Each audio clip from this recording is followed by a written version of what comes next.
रविवारी मध्यरात्री 12च्या सुमारास पुणे शहरातील पेट्रोल पंपावर दुचाकी आणि चारचाकी वाहनांच्या लांबच लांब रांगा लागलेल्या दिसल्या.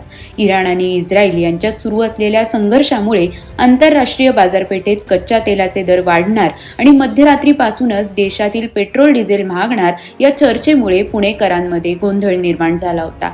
त्यानंतर अनेक नागरिकांनी मध्यरात्री पेट्रोल पंपावर गर्दी केली होती. नळ स्टॉप जवळच्या एका पेट्रोल पंपावर मध्यरात्री गाडीमध्ये पेट्रोल भरायला आलेल्या एका नागरिकाने सांगितलं की रविवारी रात्री सोशल मीडियावर एक मेसेज व्हायरल झाला. त्यात मध्य पूर्वेतील युद्धामुळे कच्च्या तेलाचा पुरवठा खंडित झाला असून आज रात्री 12 वाजल्यापासूनच पेट्रोलच्या किमतीत लिटर मागे 5 ते 10 रुपयांनी मोठी वाढ होणार आहे असं सांगण्यात आलं. त्यामुळे आता गाडी फुल करून घ्यायची आहे. पुणे शहरातील काही भागात मध्यरात्री सुरू असलेल्या पेट्रोल पंपावरील वाहनांच्या रांगा थेट मुख्य रस्त्यांपर्यंत पोहोचल्या.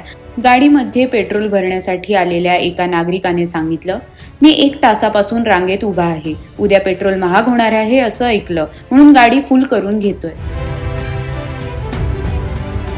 इराण इस्रायल युद्धामुळे आघाती देशांमधून कच्च्या तेलाची आयात करता येणार नाही. त्यामुळे देशातील पेट्रोल डिझेलच्या किमती वाढतील अशा प्रकारचा संभ्रम निर्माण झालेला दिसतो. मात्र असे काहीही होणार नाही. आघाती देशांमधून कच्च्या तेलाचा पुरवठा झाला नाही तरी देशातील तेल पुरवठ्यावर त्याचा मोठा परिणाम होणार नाही.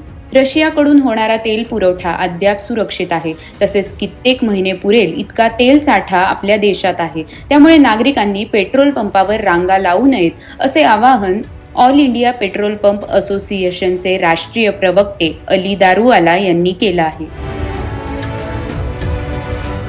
सध्या पुण्यात पेट्रोल सुमारे 104 ते 106 रुपये प्रति लिटर तर डिझेल 90 ते 92 रुपये प्रति लिटरच्या दराने मिळत आहे. दरम्यान नव्या नियमांनुसार या किमती दररोज बदलतात.